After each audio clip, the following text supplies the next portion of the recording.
Welcome to Start With Occupancy, the podcast for senior living owners, operators, and sales professionals. Hi, I'm Tiffany, marketing strategist and former corporate baddie who got tired of producing results for Wall Street and wanted to make a change on Main Street. I provide quick tips, idea nuggets, and case studies to help you with proven sales, marketing, and business development strategies along with leadership concepts, so that you can inspire change, impact lives, and improve outcomes for the aging, their families, and your teams. I'm committed to equipping you with the tools, the knowledge, and resources that you need to excel in your business.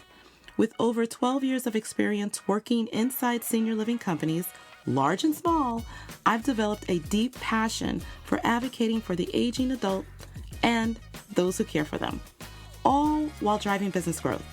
So whether you're already in the senior care industry or maybe you would like to be, if your mission is to serve them, my mission is to serve you. Join me as we unravel the strategies and tactics that drive success in your business while making a difference in someone's life. The goal is to touch, guide, and impact the lives of 10 families per month. Are you with me? It's time to be inspired, gain practical tips, and own your future. Hi, welcome to Start With Occupancy. I'm Tiffany Hill-Allen, your host, and I am excited about finishing this series with a focus because life keeps lifing for all of us. This has been a really rough year for a lot of us, and the more that I keep pushing ahead, it just seems you just keep getting knocked down. And the key is in entrepreneurship and business and life is not how you get knocked down, but how you get back up. And so while this series has been a labor of love that I've been working on for, it seems like forever, I wanted to reintroduce you guys to it. So if you haven't heard the prior recordings, what we're doing is a 21-day all things senior living sales. And this is talking about the sales process, not the marketing process. And the whole point of it is to help you who are new to this industry, who don't know the idiosyncrasies of this industry, and you're wondering, how do I do this thing? Okay, great, I'm licensed, but now what? I'm not going to go over how we get residents, but let's say somebody walks in. What does that look like? You have staff. What does that look like? That is what this series is all about, is the actual sales side of it. And so many people just don't like sales. And what I find is that there's a lot of owners with a lot of heart, but they just don't know how to communicate that to families. And they don't know how to manage their teams because they may have never had to manage one before. Even if you're a professional, some professionals don't manage teams. That's not their gig, or it wasn't their gig. And now they're forced to because they have a business. If you haven't tuned in to the last 7 episodes, it's meant for you to binge. That's what the whole idea is, that you will be able to, within 3 weeks, binge, and you will know a lot more. And then after, I actually have a workshop training. It will be live. It's not a course per se, but it is a cohort-based let's walk together in those 6 weeks. I almost guarantee you, if you have somebody who comes into your community and you have the volume of people who come into your community with the things that I'm showing, you should see a marked increase in your move-in conversion. The metric is called visit to move in. And so if you have people visiting and they're not moving in, then this training is for you. Or you don't know how to manage your team because maybe as you're working, you're having things happen that is preventing people from moving in. Let's say your team drops the ball. That is something else. That is what this is all about. And like I said, if you haven't listened to the last 7, then tune in there. And we are starting today with number 8. A large part of your business and your business success is going to be the people that you hire, because you're in a service business. You're not in the real estate business. We need to take that out of our conversation and our thought process. Yes, you do own real estate, just like a Waffle House, right? You don't think of Waffle House as being in the real estate business, but they own so much property because there's Waffle Houses everywhere. It's the same thing here, right? Because of the nature of your business, you have property, but you did not get into this as a real estate investment. You got into this as a business investment. And that is where I find a lot of people, especially online, conflate the two. They're like, oh, this is another great way of flipping your house into an assisted living, or this is another great real estate investment. And it's not just online, to be honest, it's on Wall Street too. That is what a lot of these real estate investment trusts are doing. But they are more concerned about the real estate than they are the business of what they're doing. And if you're going to do this, which a lot of them are finding out, you've got to understand people and you've got to understand how to serve people and serve them well.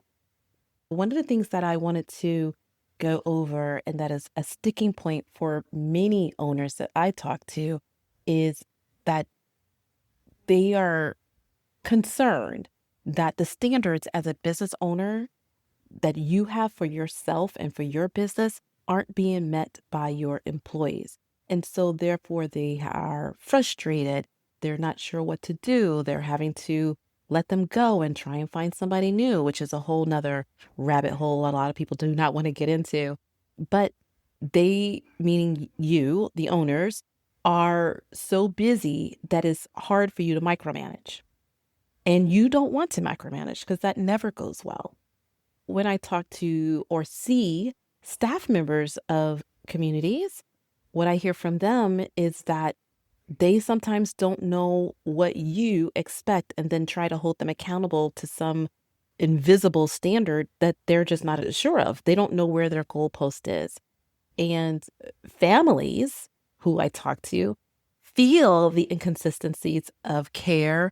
They get very frustrated. The staff isn't being completely transparent or honest or responsive, and the staff doesn't know what they should say, what they shouldn't say to families. Again, the inconsistency of care will kill trust. And if you're wanting to build your business, have multiple locations, build your occupancy, it is going to be based on trust and care, visibility, and your messaging. So here is the thing, is that you want staff that is clearly trained and that is aligned to the standards that you require in your community. And one thing I also find is a lot of people don't know what standards they want in their own community. They haven't even thought about it that far. Consistent service is what families feel that they want the moment they walk in. They want to see staff that enjoys doing their job, that wants to take care of their mom. They want to see staff that is proud of the things that they do day in and day out. And for owners like yourself, you want to spend less time putting out fires, because if you have an incompetent staff, you're constantly putting out fires and you don't have time to grow occupancy. And is it the staff members' fault that they have a level of incompetency that you are not able to grow and spread your wings as an owner? You have to really take a consideration of this.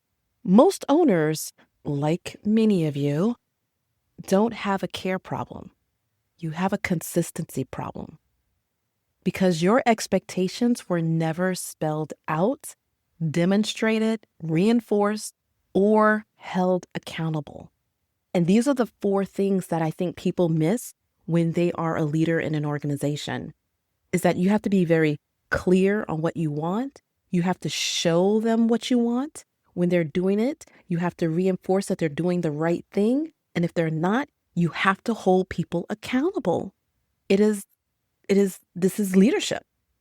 And no great leader is going to allow people or set people up to fail.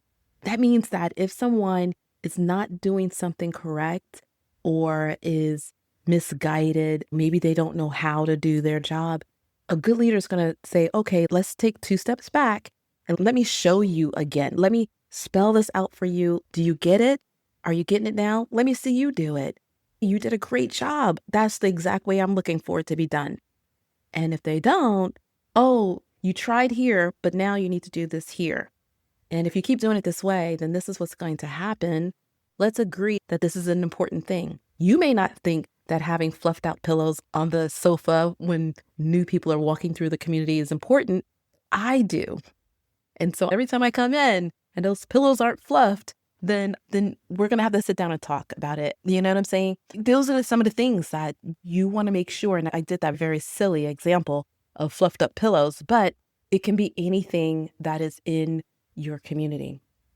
So let me say this. If your standards live inside of your head instead of in the systems that you have built, your team will always perform on luck and not leadership. You heard me. Do you just want to be lucky in business, or do you want to lead a great business? I think about something as simple as greeting a family when they are looking at a place for their loved one. I literally was taking a family. I will never forget this. I was so mortified. I was taking her around, and while we were walking down the corridor, after showing her a room and we were going back into my office, the staff member walked straight up to me and said, "We didn't get our," I don't remember what it was now. She was rude though. She was like, "Are you going, oh, the bonus." That's what it was. "We didn't get our bonus for writing down the inquiry form." And I said, "What? Me? What? Wait, what? We did 5 and we didn't get anything on our check." She literally said this in front of a family. And I was like, "Okay, can we talk about this a little bit later?" She was so insistent and she was so rude. And I remember I finished with the family. I apologized to them and I went back to her and I was like, "Listen, things are wrong when I say, hey, listen, I understand that you may have questions, but the wrong time to ask me about questions about if I submitted for your bonuses is while I'm talking with a family. Like, that is not the right thing to do. How would you like it if it was you walking with your grandmother, because she was young, and your grandmother needed a place to stay, and someone came up to me and you and did the same thing? How would that make you feel?" And regardless of whatever she said, I was like, "Don't do that again." And I'm not the person who processes that stuff anyway. It's your executive director. Leave me alone. But I'm telling you, people are crazy and people have their own agenda. And she was really just a person who was a caregiver who really should not have been a caregiver. But she was hired with the old regime. I was new to that community and I had to cut through all of that to turn that community around as a sales leader and a culture developer in that community. This is an example of wrong. Let me give you an example of right. We had in one of my locations as a regional, I had a location where the chef was a beautiful, very amiable, lovely man. And a family came in and did a lunch visit. So they came in for lunch. He came out with his chef hat, his chef coat. He was engaging to them. He talked to them about the food, which was important to them. He talked about where he came from because he was from China and how it influences his cooking style, but yeah, he can cook anything. He was just so engaging. And the family absolutely was enthralled with the idea of having someone with his background, his cooking skills based on what he was talking to them about. And the food was good. And he left such an impression on that family that they decided to move in. What you really want when any one of your staff interacts with a family, any family, whether they live with you or not, maybe they're new coming in, you want the family to feel warm. You want that warm feeling when they are greeted every time that they're greeted, not the first time, not the second time, not the 10th time. Every time they're greeted, you want them to have that warm feeling that this is a second home. And it's going to create a ripple effect of trust during the beginning stages, but also of trust during the stages of retention. Because one thing a lot of people do not talk about is retention. You're in a business that is always going to have a risk of an opening. There is always movement. People get sick. People have higher level of needs. People pass away. People move with other family members. And that is why marketing is so important.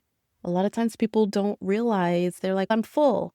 That's great, but you still need to have your name out there and have what you do out there and still do some form of marketing. Even if you are full, create a wait list. Create a wait list. If they love you and love what they're seeing and their needs are not eminent, there's nothing wrong with creating a wait list and taking a deposit, fully refundable, to have them on that wait list so they get first priority when something comes up. That is how you do it, folks. That is how you stay full. So going back and breaking down exactly how to turn these expectations into the behaviors, let's talk about this. Why do staff turnover? Why do they get disenfranchised? They have a lack of clarity. I mentioned that a little bit earlier before, but lack of clarity. If you're writing this down, make sure you put that as number one. Employees need to receive feedback. I had someone I worked with, he was a regional, by the way. And one of the things he said to me that was so alarming, and I should have been my clue when I went to this company, was that he had not had a performance review in almost 2 years. So he didn't have a feedback loop. He was just doing his job, but he didn't know what that meant and how he was doing and if they were happy because there was no feedback loop. Can you imagine that? Staff often feel uncertain about what's expected of them.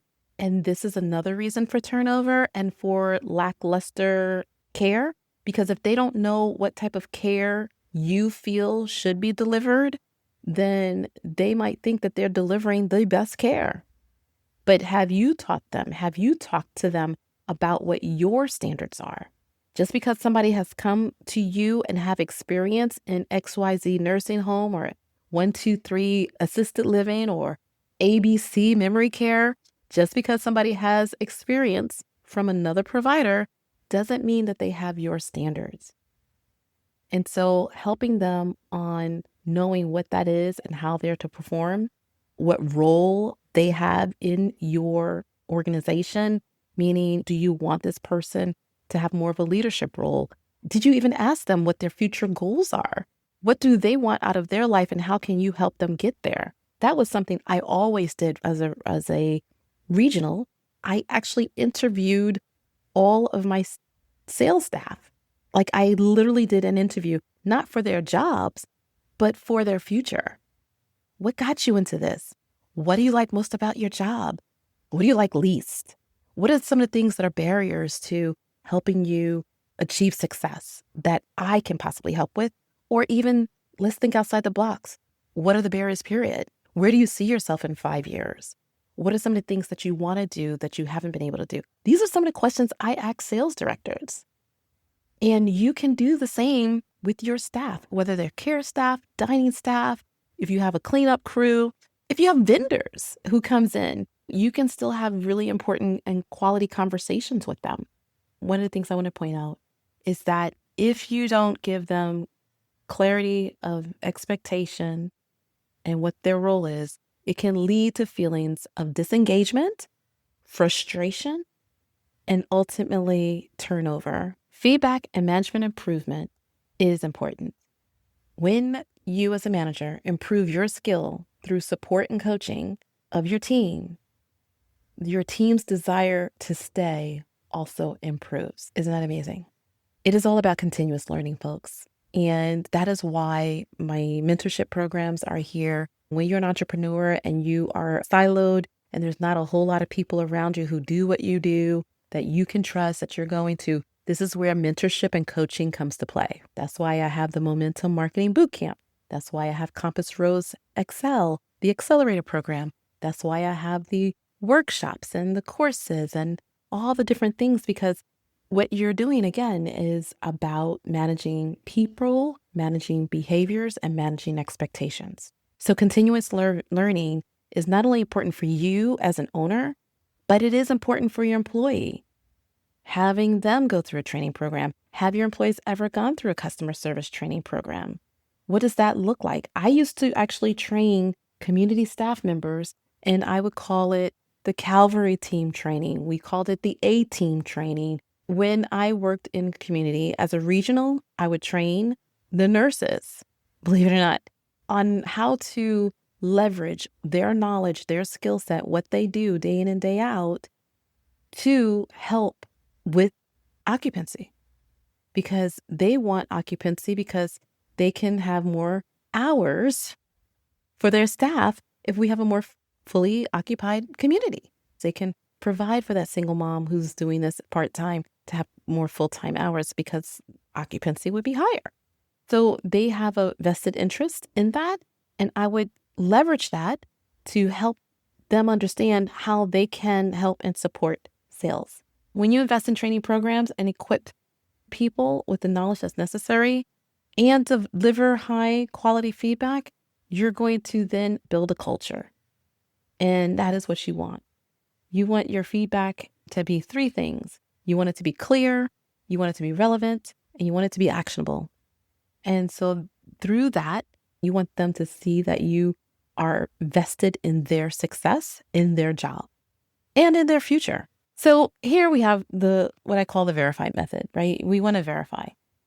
We want to vocalize. We want to make sure that they know exactly what they're supposed to do, how they're supposed to do it, why they're supposed to do it, and the impact of what they do. That's something I think about when I'm coaching people, is how can I help that person see their own worth and value in that job and in that task they have to do, and the importance of it. Because a lot of times you'll hear people say, I'm just a CNA, or I'm just a resident assistant. I'm just a concierge. I'm just a this.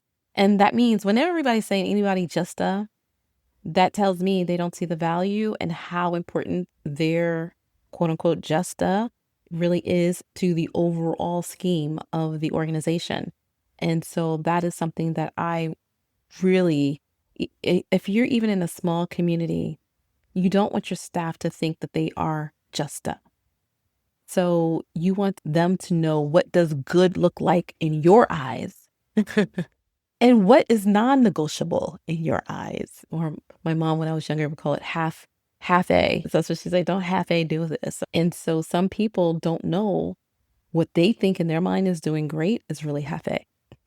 And you know what the A is, right? The E in verify is engage. I cannot begin to express not just my love of training and helping people, but I feel like training is helping people to become the best form of themselves. And so when you are training someone, make sure that it's interactive, role play with them, do hands-on demonstrations, do buddy training. People remember what they do more than what they hear. So engage with them. And it also gives you time to build the relationship, build the trust, because your trust isn't just for families and for residents. You have to build trust with your staff, and your staff has to trust you that you have their back, and you have to trust them that they have your back. The R in verify is for review. You always want to inspect what you expect, spot checks, do observations, get out the office, come into your business. That always baffles me when people say, oh, you can open up this assisted living and travel the world because it's going to make you this amount of money. Yeah, nah. Everyone should have some type of vested interest. Now, are there sometimes investors who have managers who does the work? Absolutely. But even those investors, and I will tell you guys, let me just be very clear and honest with you. I used to manage investor portfolios for the big corporations. That's what I did. And when I tell you those investors were involved, hands-on involved, we would have face-to-face meetings at some of my communities, and me having to explain where we are in occupancy, what was going on in operations, what was going on clinically, why was this person, why did they quit? Well, like, they are hands-on. And this is people who are corporate investors. These are real estate investment trust asset managers. That's what they call them. And we would have monthly meetings with them. So if you are someone who's looking at coming into this as an investor and you think that you're just going to invest, hire a manager, and go gallivanting, even the largest places who have true, like big time management companies, multi-million-dollar management companies, still the investors would ask, why does this person move out? Their asset manager on the monthly call would say, why did this lady move out? We would have to account for that. So if you're coming into this and thinking, oh, you're just going to do it, and because someone said this is a business that people should be in because the need is there and it's easy money. No, you got to spot check, right? You got to spot check what your staff is doing, observe, get out the office, see what's going on, and just understand that what gets reviewed gets repeated, right? That was my little soapbox, you guys. I'm sorry, but I am so passionate about what we do. Inspire is I verify is the inspire, and this is the positive reinforcement. You don't want to always be negative Nelly.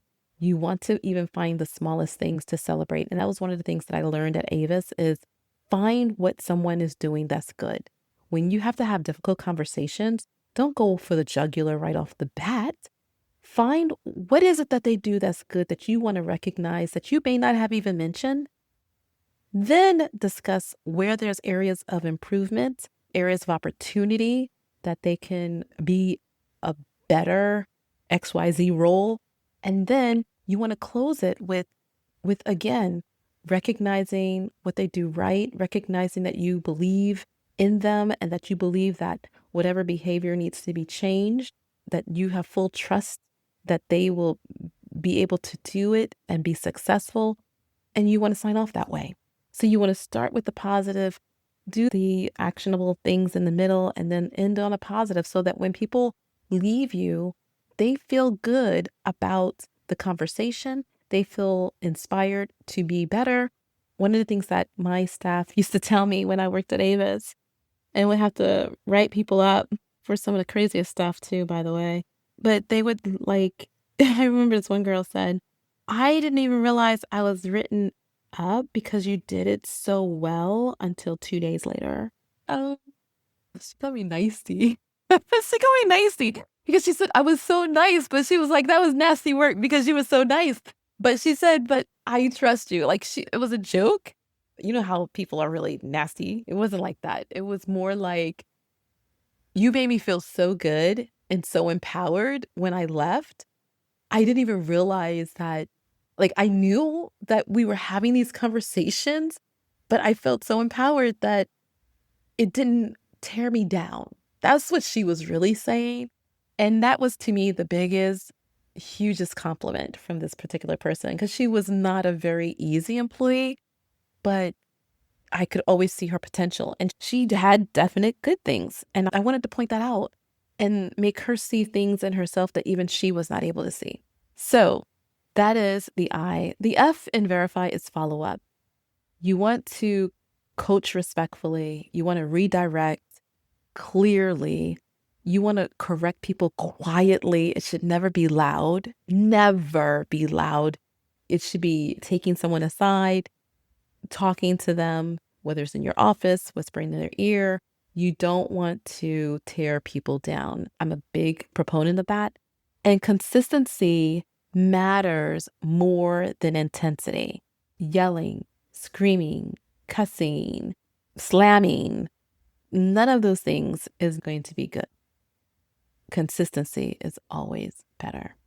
And the why for verify. You want to verify that the standards that you have are being adhered to every single time. The one thing when you go in Chick-fil-A, when they give you your food and they'll say thank you and they will say my pleasure. When you say thank you to them for giving you the bag, they're going to say my pleasure. Most times, 90% of the time.